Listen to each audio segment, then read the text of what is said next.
to 75 feet, up to 100 feet. Now, for CD3 zoning, that already allows a maximum of 80 to 100 feet. This would just be increased to 100 feet. In order to get to the 100 feet, it does require the following. No off-street parking except for loading and minimum parking for service workers and staff. And the project must exceed the minimum micromobility requirements and participate in a public micromobility network.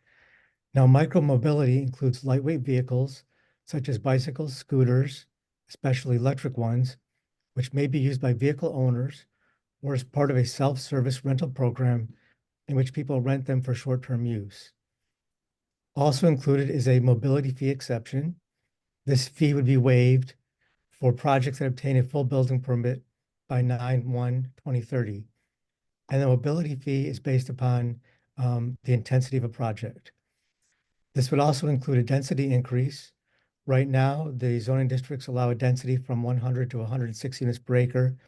And with the FAR increase, this would result in a density increase of up to 150 units per acre. Now, the CD3 zoning already has 150 units per acre, and this would not be changed for the CD3 zoning district. Now, what's also proposed is for all other projects, those that are non-residential, include the following. There's a companion ordinance that involves the reduction or elimination of the current FAR bonus for the CD2 district. Right now, the CD2 district allows a bonus for projects that include at least 25% residential or hotel development. It allows them to go up to an FAR of 2.0. This FAR bonus would be removed for hotel projects, and 2.0 could still be obtained if a project contains at least 25% of residential units. They could still go to 2.0 FAR. However, for projects that did not include a residential component, for example, were entirely commercial or hotel, they would be limited to a maximum FAR of 1.5. This also includes a height decrease for projects that are not residential and would go down from 75 feet to 50 feet. Right now, there's a provision in the code that does allow for properties along Washington Avenue that have at least 200 feet of frontage can build up to a height of 75 feet. This additional height allowance would be removed for hotel projects and commercial projects, and they would be limited to a maximum height of 50 feet. Now, in order for a project to take advantage of the incentives, it would have to be an eligible residential project, plus allowable accessory uses on the ground floor, subject to the following conditions. First, a use conversion. A project or a site must fully vacate all existing transient uses, which would be required to be abandoned. For short-term rental conversion, a project or site must vacate any and all existing approvals for short-term rentals. Third, a covenant would be required, a restrictive covenant, which would require that rentals could not be made for less than 6 months plus 1 day, and would not allow any transient uses on a site. Now, this would also, since this area is within a historic district, any project availing themselves of these incentives would be required to preserve and restore any contributing buildings on site as may be required by the Historic Preservation Board. It would also place a limit on the maximum unit size for residential development. No unit shall exceed a size of 1,200 square feet. It places limitations on accessory uses. Only residential units are allowed above the ground floor. Appropriate accessory uses are allowed only on the ground floor. It does have a micro mobility requirement, which must be accessible by all residents and consist of at least 50% of the first level. It does place limits on off-street parking, and with the requirement that the parking shall not exceed 20% of the parking typically required for a site, which would be required as per parking tier number 1. It does require parking for building staff and servicing, and this is provided at the same rate as required loading spaces.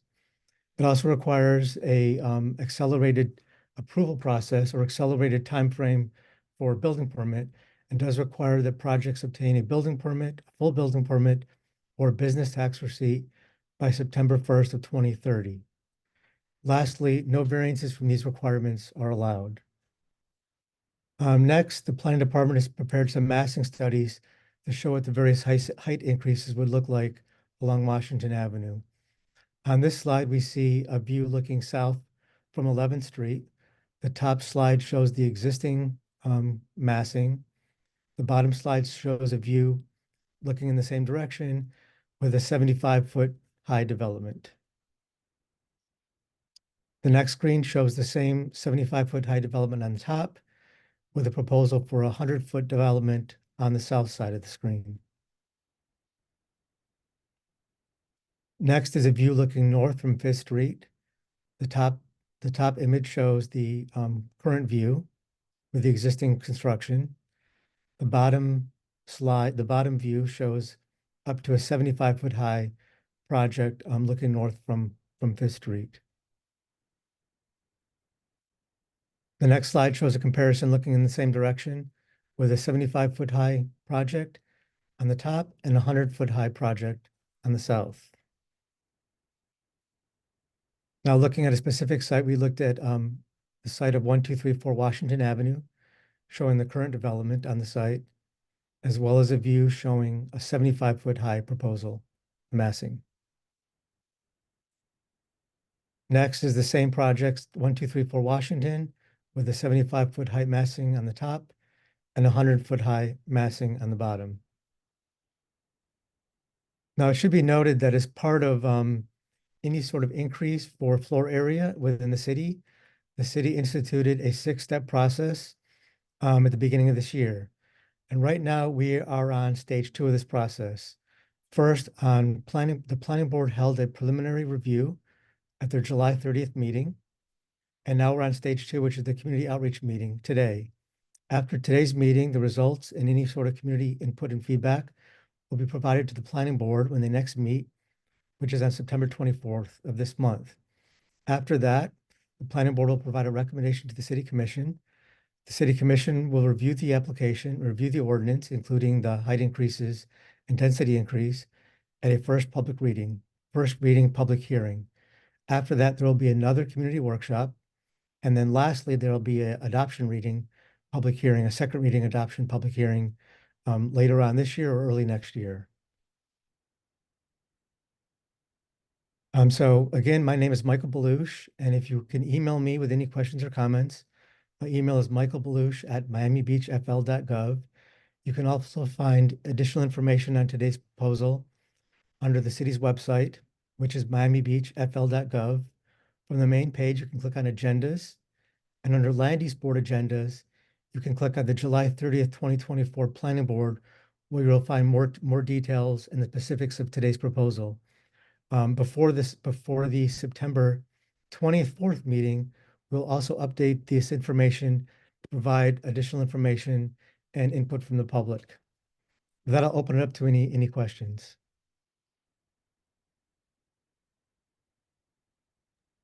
All right, and thank you to those of you who are already raising your hands. If any of you have I'm sorry, Lauren, I think we need to fix my audio because for some reason, I'm not able to hear the audio. Other people have told me that they can hear me. If you give me, I'm going to connect on a different device. So give me a moment. I'm going to connect on a different device and see if I can hear the audio. So give me just a second.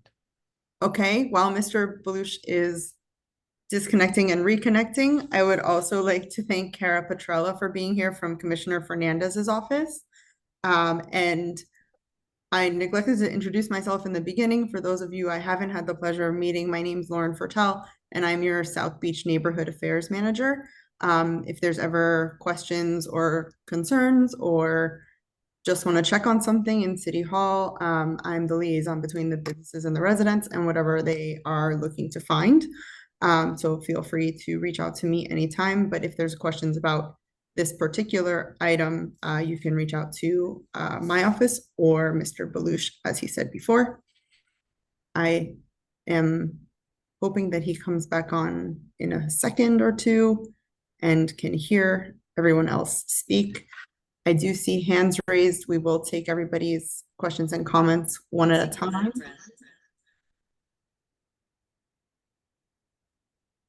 Michael, can you hear us? Yes, I hear you now. Can you hear me okay? Yes, I will moderate with the first person with their hand raised. is Ken Capel. Ken, can you unmute? Yes, can you hear me, Lauren? I can. Go ahead with your question. Okay. First, I'd like to thank Michael. This is an absolutely critical issue.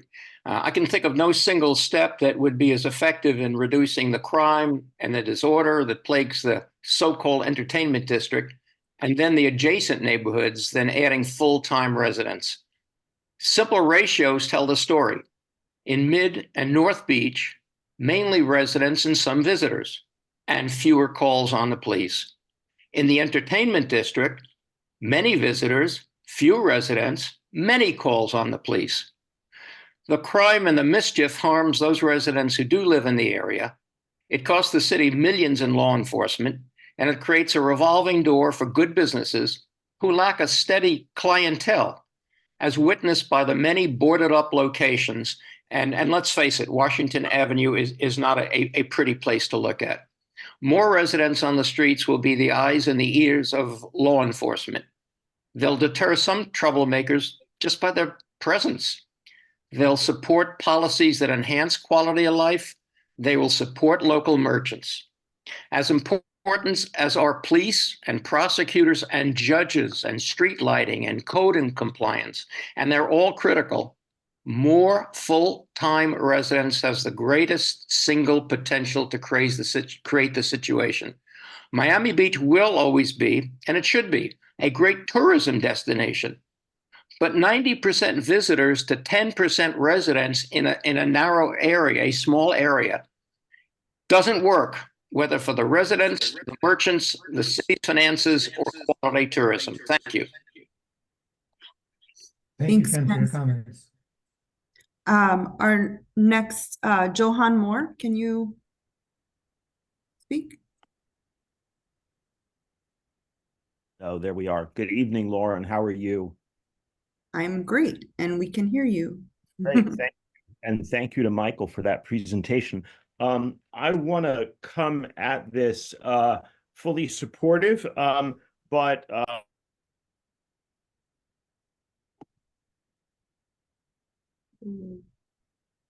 Hold on a second.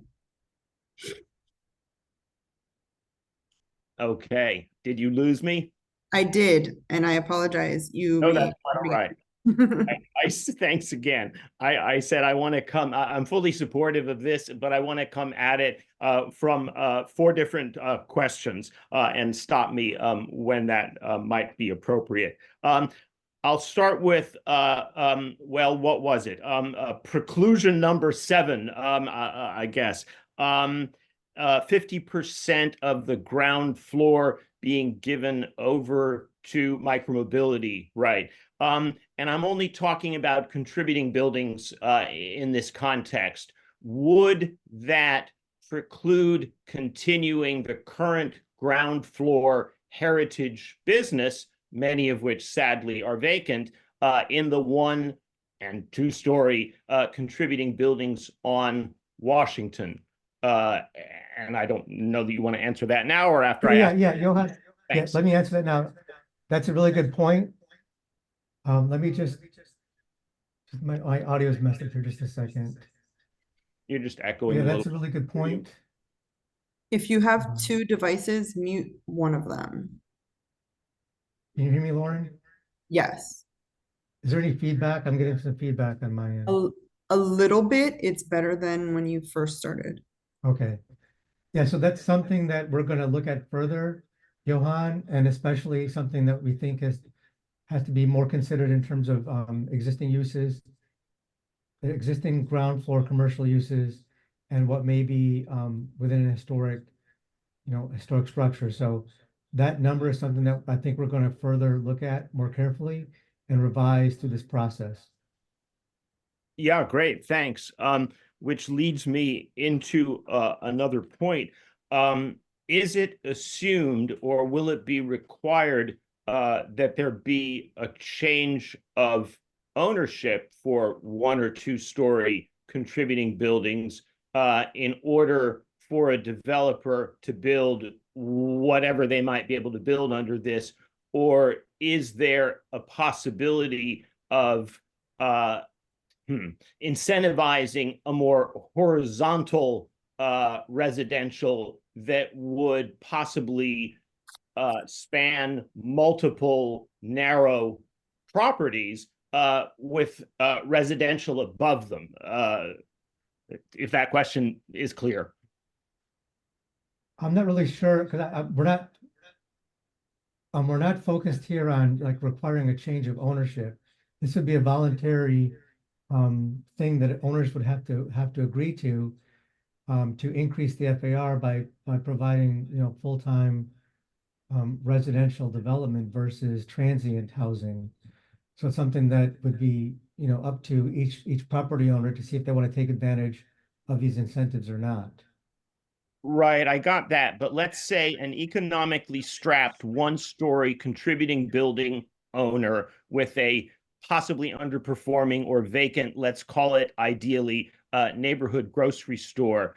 Are they going to be in a position to get the capital together to build this residential? Or are we anticipating that they will likely either sell out to a developer who can raise that capital or enter into a relationship with that developer whereby their heritage business use, I guess, would be preserved either while the work is happening or restored once the work has been done, which, again, if we're talking about a contributing building, could, question mark, hypothetically include slightly elevating that ground floor while the whole girder work and all is being done anyway?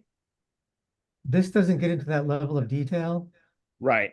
Um, Okay, no, that's fine. And I don't need answers. I'm just putting bugs in people's minds. Thank you Sure. very much. I have a couple more questions, if I may. My comment really from a sustainability committee point of view, and in light of my recent pleas echoed by others that any restructuring of Washington exclude removal of existing trees, let me advocate for, also based on the visuals you showed, that this be most focused on the east side of Washington rather than the west side of Washington. I hasten to add, this is not a question of me saying, let's stick a different neighborhood with buildings that are possibly too high. I want to talk real briefly, if I may, about why I think it's a good idea.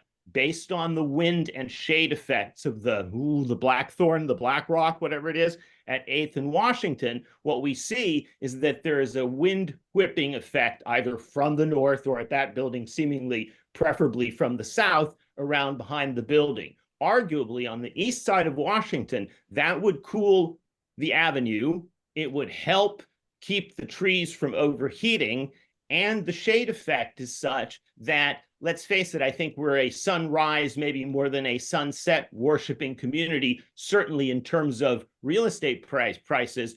Locating these buildings on the east side of Washington doesn't rob any residential to the east of morning light. It may protect them from excessive light and heat as climate change proceeds from the west, and it removes that impact on our historic neighborhood by lessening it by putting it on the east side of the avenue. Again, that's not something I think that you're determining today, but I wanted to put that before you.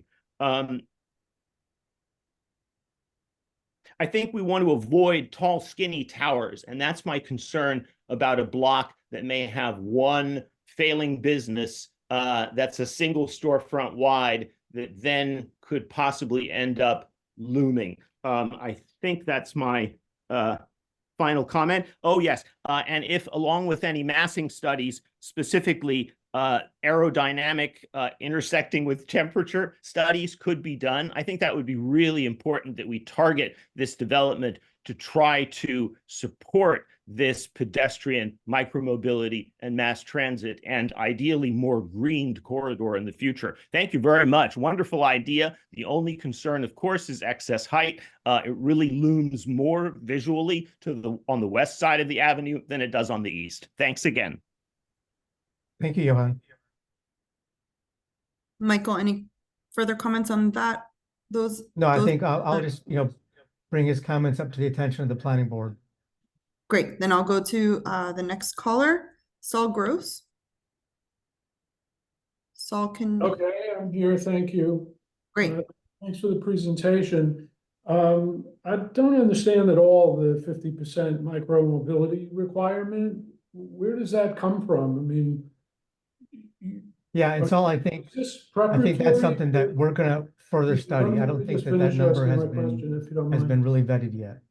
So is this preparatory to some kind of mass transit going down Washington? Is that the idea? No, Because- this micro mobility pertains to bicycles and scooters and things like this. This does not anticipate any additional um, um, rail line or any other transportation services along Washington Avenue. Okay, but how do you come up with 50%? That's a huge number. It's like, that's a number, I agree with you. I don't know where that number came from, and I think that's something that we're going to study further after even discussing this internally with our planning department staff. Okay, but I mean, I think you're overestimating the bicycle demand at the moment. I mean, would this have to be street front, micro mobility, or could it be? No, on the- no, no, no. This would be within the site at the ground floor. So it could be on the alley. Correct. Okay. When the hotel incentives were created at 200 feet lot width, the idea, in line with what the previous speaker said, was to avoid tall buildings being built on single lots. And I think that that's as valid today as it was when it was passed 7 or 8 years ago. I just don't see a 75 or 100-foot building on a 50-foot lot. So I think there for sure should be some kind of minimum lot size to take advantage of the extra height.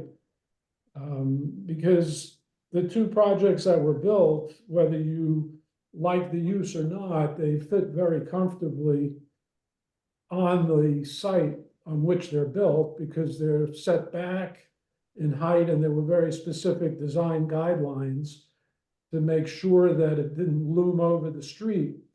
And I think that those same kind of design guidelines need to be incorporated here with an increase in minimum lot size in order to take advantage of the height.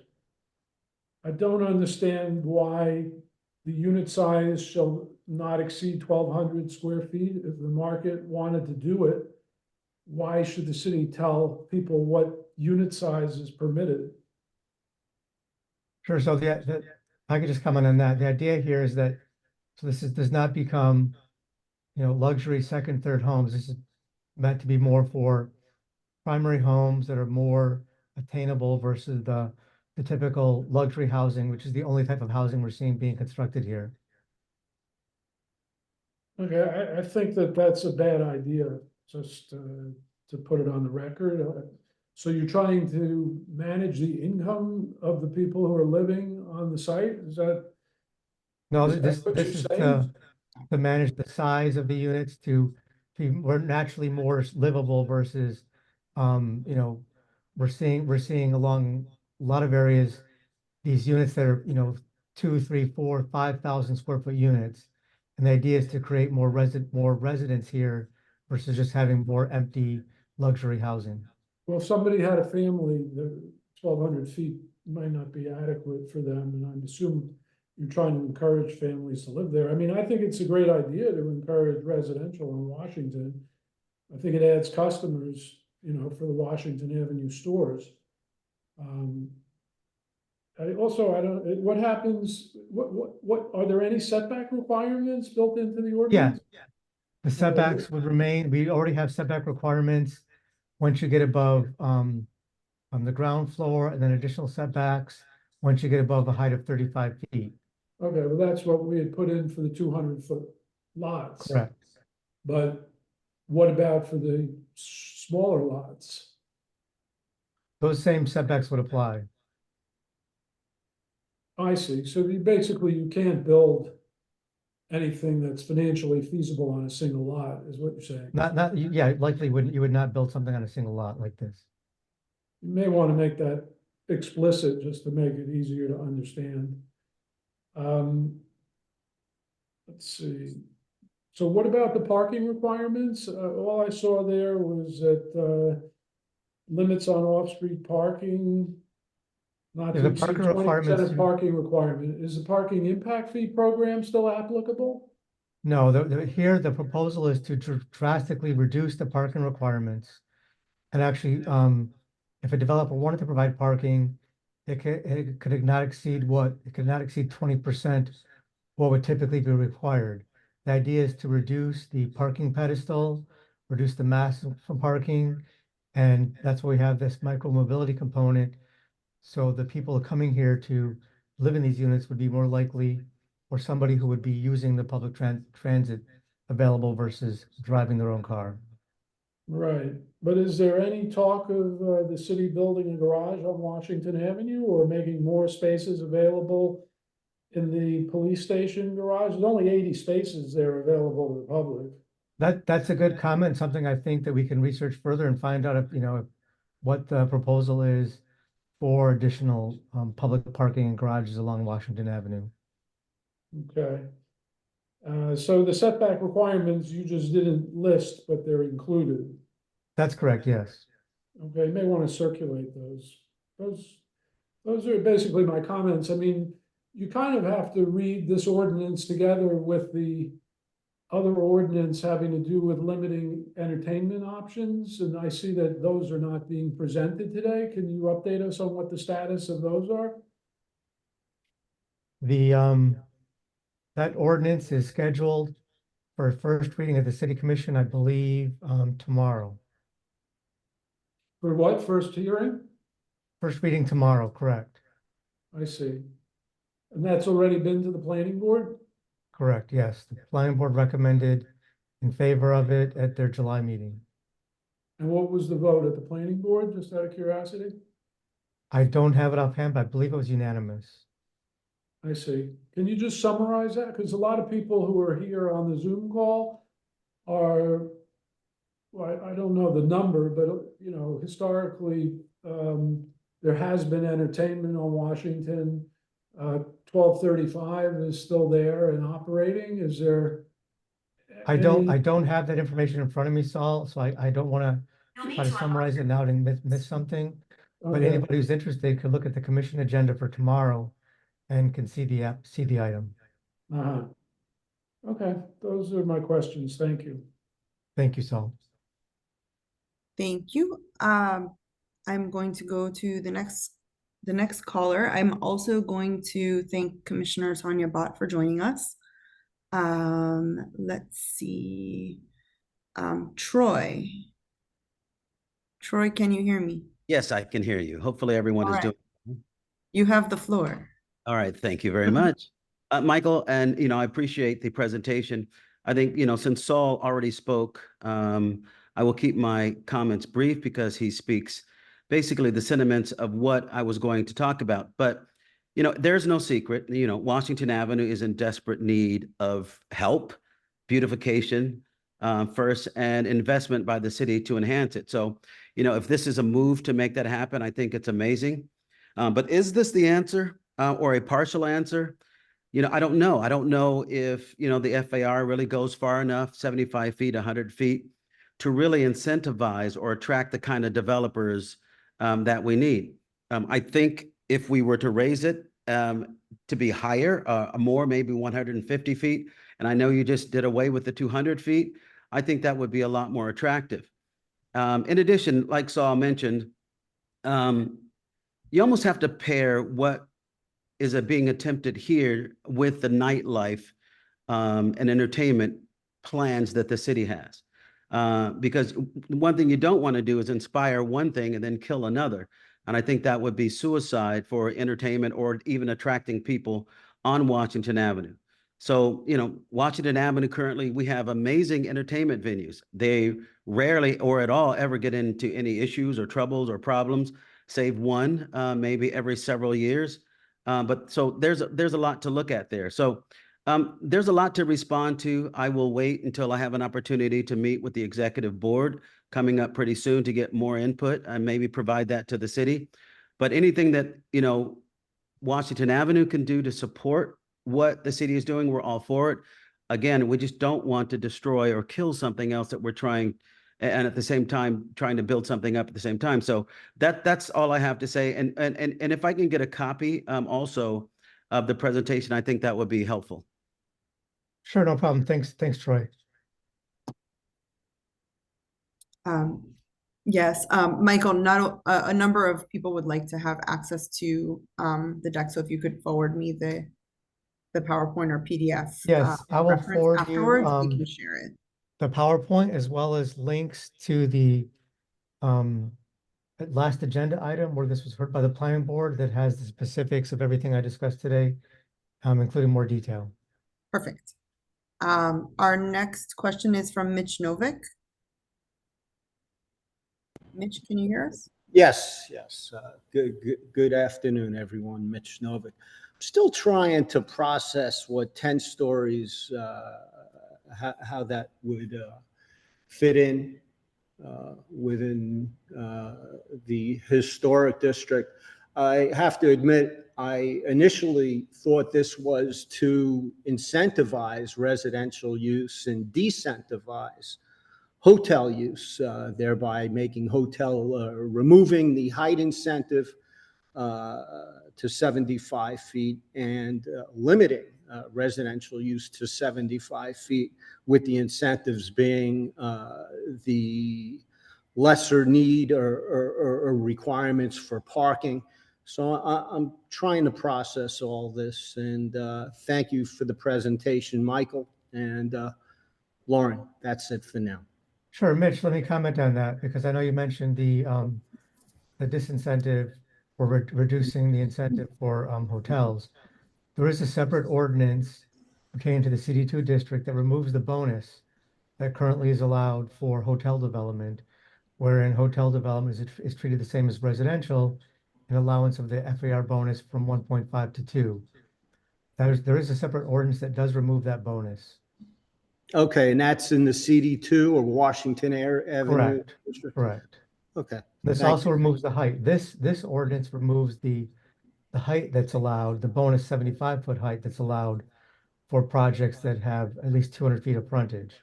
In order to get above the 55 feet height limit now, a developer would have to do a residential project that has fully residential units located above the ground floor. Okay, Michael, so where did 100 feet come from? I've always said that FAR increases like vacations of the right of way should go to voters. Again, we need better contextual studies to understand the impact 100-foot tall buildings will have.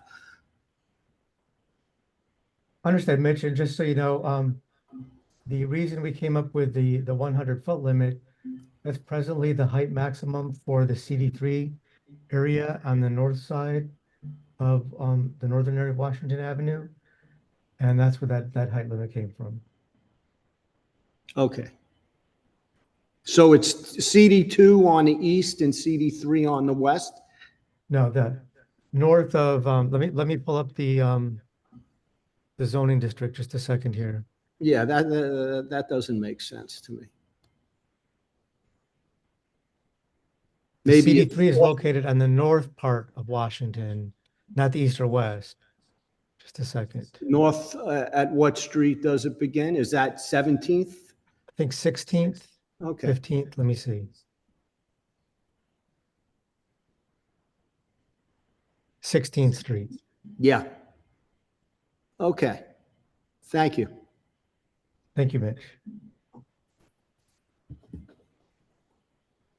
We have two more callers that haven't spoken yet. And Commissioner Suarez, thank you for joining. Miss Barbara. Yes, thank you. This is Barbara Martinez. Mhm. I certainly agree in concept with everything that both presenter Michael and the other callers have spoken about. My question is related to a few of them, but if we add residential units, which is good for the neighborhood, but what does that do to some of our traffic? And I realize there's a lot of conversations that have been mentioned here with parking, with micromobility, but in theory, even if it's a small, studio or one bedroom apartment, most people may still have a vehicle, or if it's a slightly larger unit, for a family, most families just for getting kids to and from things or doctor's appointments need a vehicle. So I know that traffic is always a concern in Miami Beach, and I just wanted to know how this might fit in and dovetail with some of the other initiatives. Thank you. Thank you, Barbara. So we did do a high-level review of the additional units that this may afford, and found that it wouldn't seriously reduce the level of service that are currently operating along Washington Avenue. We do anticipate that this would also help provide, housing for people that live and work on the beach. So that would also offset some of the traffic impacts, as well as the idea of reducing the parking requirements for development and having this micro mobility component to encourage more people to use alternative modes of transportation versus the car. Thank you. I just wanted to make sure that that was being taken into account, as well as the many other benefits of switching to more residential. Thank you. Sure, thank you. B. Shostin, and I apologize if I pronounced that wrong. Can you hear us? Yeah, I can hear you. It's Sastrin. Thank you. Go ahead. Can you hear me? I can. Go ahead with your... Okay, perfect. Thank you for the presentation. I have a question. I didn't understand something about the ground floor. Are there other limitations of the use on the ground floor? In other words, does the building have to be exclusively residential, or could be a mixed use? No, it could be a mixed-use building, but above the ground floor, everything would have to be residential. You could still have, retail, restaurant, those sort of active components for the ground floor along Washington Avenue. Okay. And It then would the not only allow, for limitation, example, it would not allow restaurant or retail or any sort of uses other than residential above the ground floor. right? But and then so the only limitation on the ground floor would just be the 50% for the micro mobility, Right, that's a number that we're going to be studying further. right? Okay. All right. Thank you. Thank you. Commissioner Suarez? Hi, thank you. Can you all hear me? Yes. Mm-hmm. Hey, okay, thank you. I've heard some of the comments as it specifically relates to traffic and height. And let me just lay some groundwork and what I believe the future vision of Washington Avenue is. Washington Avenue right now needs help, like Troy Wright says. I'm under the impression that no matter how much money the city throws at Washington Avenue, it's not going to improve the situation. So I think this needs to be rezoned for a different ecosystem. And I believe the best situation for Washington Avenue is a mixed use zoning incentive. And I crafted this very carefully with staff so that we're not adding to a traffic situation. This proposal really is intended for the people who already work in Miami Beach, but can't afford to live in Miami Beach. If you go on 41st Street or the MacArthur at 5 o'clock and you poll all the people leaving the beach after work and you ask them, hey, why are you leaving? The common answer is going to be, I can't afford to live in Miami Beach.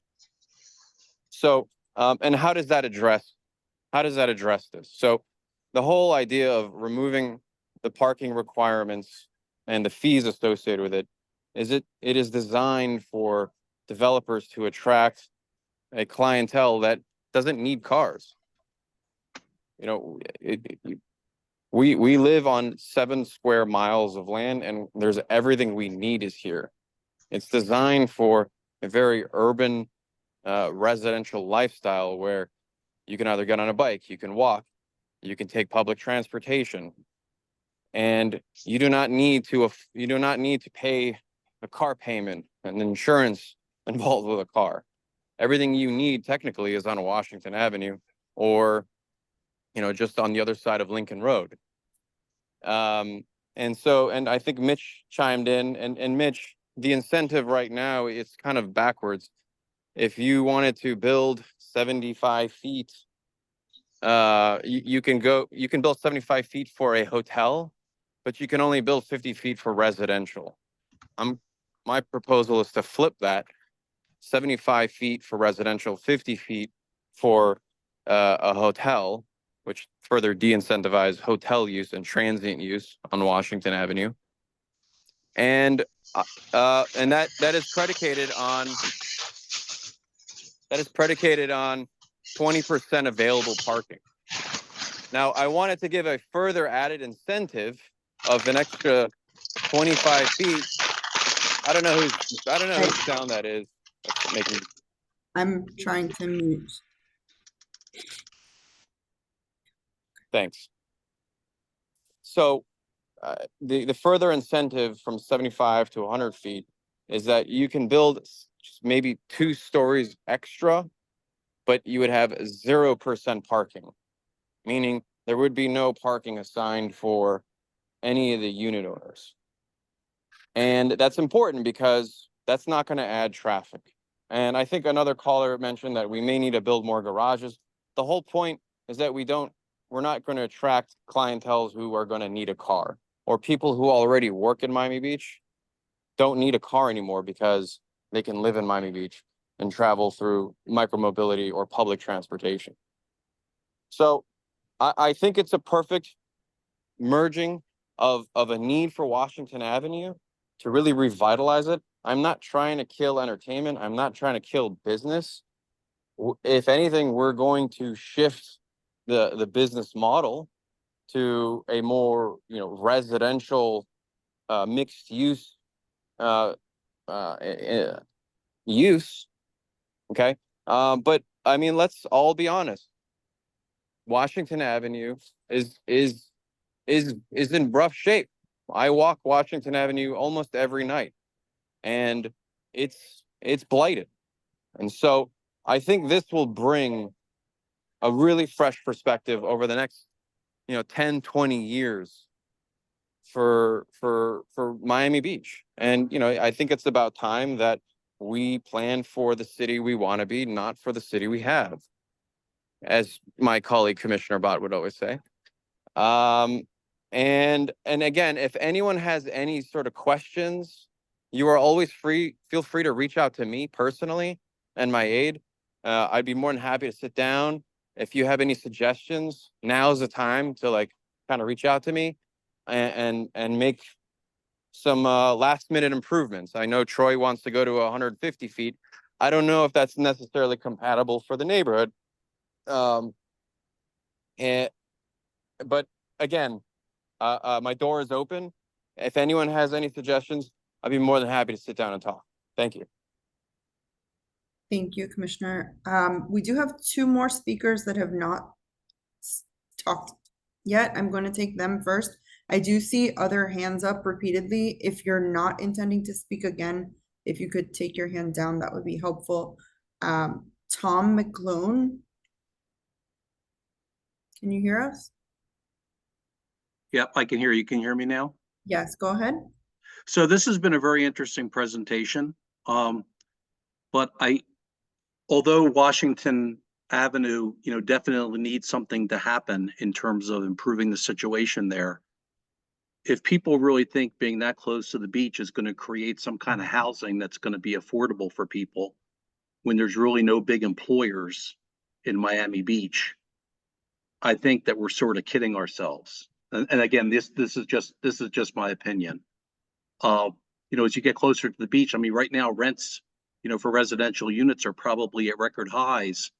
And if you think that limiting something to 1,200 square feet to make something affordable so that somebody who's working on Lincoln Road can afford to live on the beach, I think you're just sort of kidding yourself. And my second comment has to do with retail. There's so much retail that's sitting empty because rents are high and traditional retail is dead. And, we still try to do things in terms of mixed use and retail and storefronts. And, traditional retail is really struggling out there. And to try to do something like this in terms of trying to incentivize, residents that probably can't afford to live in these units that are going to be created with the idea that they're going to be supporting retail on Washington Avenue. I just don't see it. I think in theory it makes perfect sense, but I don't think in reality that it's the solution in terms of what the problem is on Washington Avenue. And I thank you for the opportunity to speak, and it's been a very interesting presentation. Thank you, John. Yeah, and Lauren, if you don't mind, let me respond to Tom. Sure. The fact that there's going to be almost no parking and that you are limiting it to 1,200 square feet, and it's just impossible to build a luxury rental unit. And again, yes, it sounds good in theory because it works. I mean, you look anywhere across the world where there is mixed use, Manhattan, Rome, Madrid, Barcelona, they all work. It's a proven theory. And so I don't know how there you couldn't have crafted a better piece of zoning legislation for a change on Washington Avenue that encourages not only businesses there but residential and attainable housing. So short of lowering the maximum square footage of a unit to even smaller, I mean, it's gonna, like I said, it's gonna be impossible to sell a luxury unit with 1,200 square feet max and no parking. And that was the other idea behind this. Is it's not meant for a luxury unit. It's really meant for the up and coming professionals that may be already working in Brickell who want to afford to live in Miami Beach. Thanks. And we do have one more call. Daniel Seraldo. Yes, hi, thank you so much. And my apologies, Daniel Seraldo with Miami Design Preservation League. I'm really sorry. I just tuned in a few minutes ago, so I know that I likely missed a lot of what was said. By the way, Daniel, we're not getting your audio.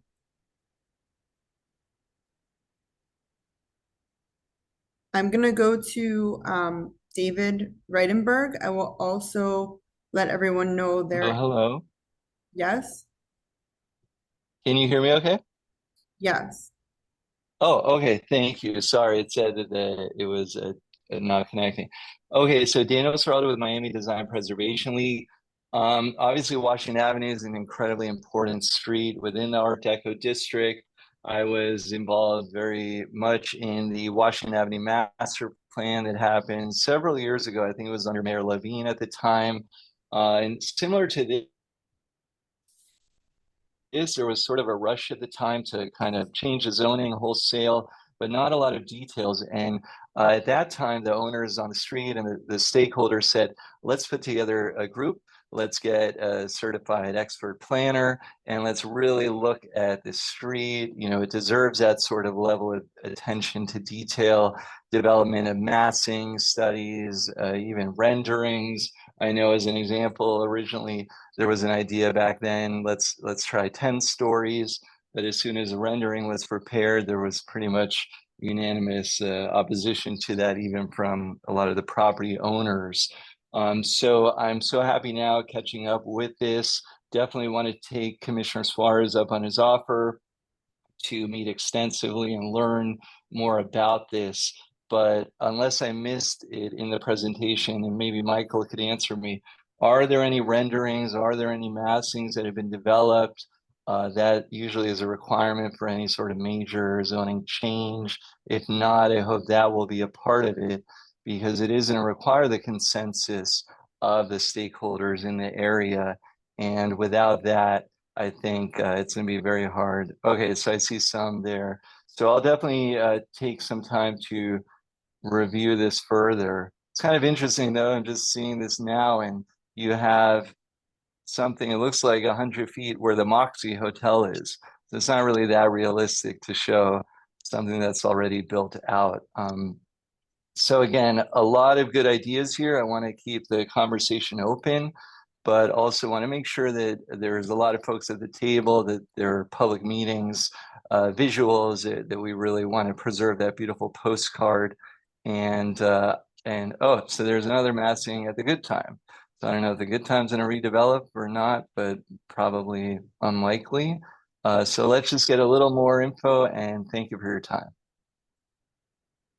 Thank you, Dan. Thank you. We do have a hard stop at 5:30. I do want to make sure everyone gets the chance to speak at least once. David Riedenberg, if you could be concise, that would be very helpful. Apologies for the short time frame. Can you hear us?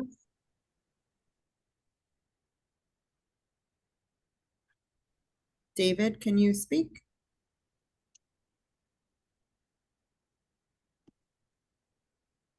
Yeah, can you hear me? We can hear you now. Go ahead. I'll try to keep this as quick as possible. So thank you to Michael and Commissioner Suarez. I think what Commissioner Suarez was saying about just no parking, strictly residential above the first floor, and the maximum apartment size will likely guarantee that the housing is middle income. I can't see a luxury apartment fitting any of those criteria. I'm very happy that something's being done to improve Washington. Personally, I own a restaurant that's on 15th and Washington, and we deal with homelessness at least once a week. We're calling the police. It's a shame because it has so much potential, but we just see the street, I mean, every day firsthand, and what it is now and what it could be. I just wanted to say very quickly, I hope the city and the planning board can find a way to incentivize and support food and beverage businesses emerging in this new vision of Washington. I know that right now, most of the businesses that are steady are like tattoo and smoke shops.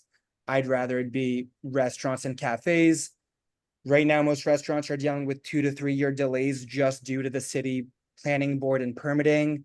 I think that's absolutely crazy when you see neighborhoods across the bridge like Coconut Grove, where the same concept, a restaurant can pop up within 3 to 6 months. In South Beach, it can take 2 to 3 years, and most don't even open their doors because of these processes. So I really just hope that in this new vision of Washington, we can find a way to attract just food and beverage businesses along the street. That's all I got to say. Thank you. And Troy, I see your hand up. You have a quick comment? Okay, he took it down, maybe not. Michael, would you like to say any final words? Are I'd like to we, say, thank you everybody for joining us tonight, and thank you, Lauren. If anybody has additional questions, feel free to email me at the address listed on the screen here, michaelbalush@miamibeachfl.gov, and I can email you more information regarding the proposal. thank you everyone for joining us this afternoon.